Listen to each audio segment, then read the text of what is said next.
From 1981, when the first case of AIDS was found in the States, until 1989, AIDS ran rampant throughout the U.S., affecting tens of thousands of Americans. The group that was most impacted was the queer community. As the spread of AIDS continued, negative ramifications grew alongside the illness. Dozens of states repealed their ban on sodomy in the 80s. The disease was laughed at and called the gay plague, and homophobic feelings were fueled.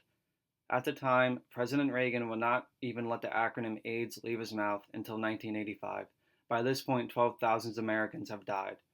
The silence and lack of response from the American government amidst this health crisis sent a loud message. The same sentiment couldn't be further from reality for queer artists during this time.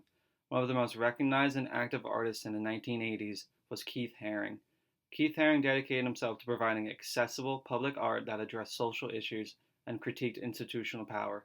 Keith Haring's famous unfinished painting is iconic in the queer art community, originally painted in 1989, at the end of his life.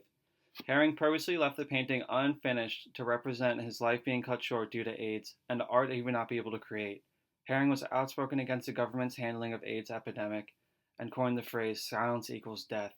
The painting is a statement against the destruction of the queer community at the hands of the government's response to AIDS and a representation of not only Haring's fate, but thousands of others as well. The blank, open, untouched canvas represents the dreams and potential that those who were taken at the hands of AIDS were not able to fulfill or complete.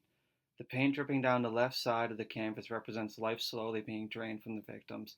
The viewer can't help but notice the painting being unfinished and question why that is.